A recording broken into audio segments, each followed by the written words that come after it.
it is home day and it is fall, so that means it's time to reveal the Benjamin Moore Color of the Year for 2024 with Sharon Grech. Awesome. Oh my goodness. So this is a big deal for us, and we love that we can do this with Benjamin Moore every year, because this Color of the Year sort of sets the tone for what we're seeing in decor and is often connected to what's happening in the real world. So, exactly. Benjamin Moore's Color of the Year and Trend Collection. We're going to do this together. All right, Trace. All right. Can I get a drum roll, please? Very big deal. And the Color of the Year for 2024 is blue.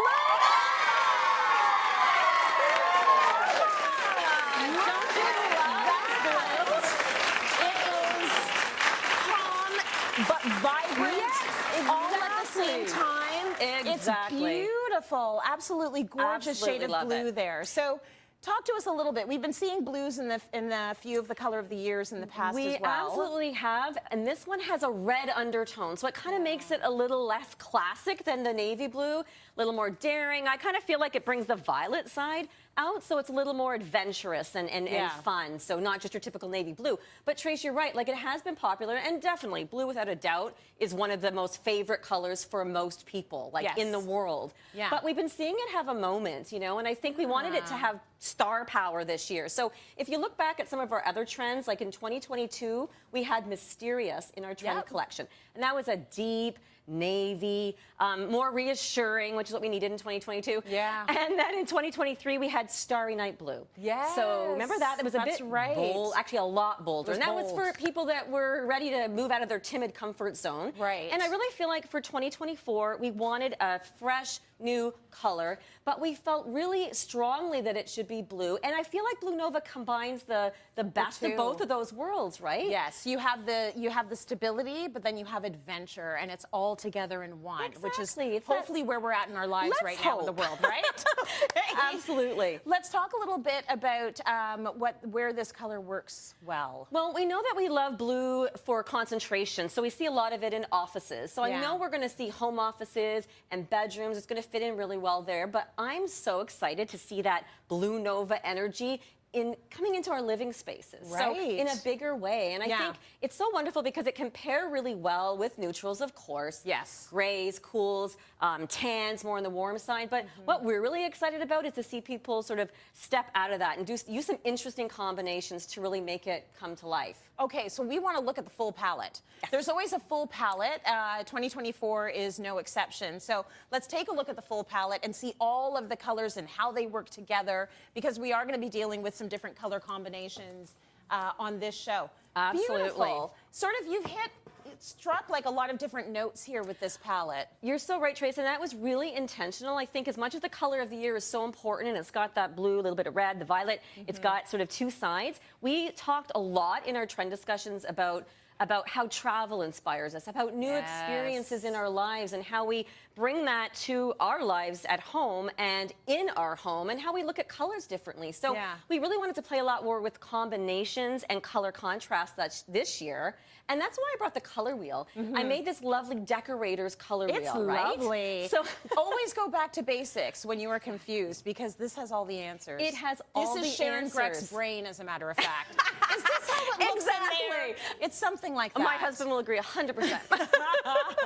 So yeah, I think it's really about looking at those colors in the palette and bringing them back to the color wheel and the contrast. So I'll quickly go through some of the combinations, Trace, but we've got White Dove and Regent Green as an example. And that's like the yin-yang. That's like the white and black, the light and dark. And that's a strong contrast for a lot of people. But the green softens a little bit. Yes. Pristine and Antique Pewter. Now, you're not going to see this off the bat, but that's actually a complementary color. And you remember, Trace, from our lessons where we have opposite colors in the color wheel. So red and green. So Pristine is like a light pink. The Antique Pewter is like a muted green, so you get a softer, dynamic feeling when you put those two together. Because initially they look tough. When you look at them, they look tough, here but you can see it working. And then another one, yellow and purple. So we've got yellow and purple, they're opposite. We've used honeybee and hazy lilac. So they're a little bit more muted, so it's not quite as strong. Yep. And then the warm, cool side. So if you remember, Trace, the yellow, orange, and red is the warm side, the green, blue, and purple, the cool side. We have teacup rose and polar sky, but they're kind of similar saturation. So So it's Yes. not as bold as our blue Nova, Yes. contrasting with topaz. So there we've got the blue and orange story, and I think that that's really strong and really exciting, and we see so many combinations like that. Yes. And it brings a lot of energy to a space. So we are, in fact, seeing this in fashion, but I want to see it in a living space since that's what you're excited about. So I let's am take so a look excited. at the blues and the oranges together, but you're living with it already. This feels comfortable and cozy, but alive. But alive, and how do Yeah. we do that, right? Because the complementary colors, when you put them next to one another, they can vibrate. So they have a lot Yes. of energy, and that's, I think, what scares people. But at the Yeah. same time,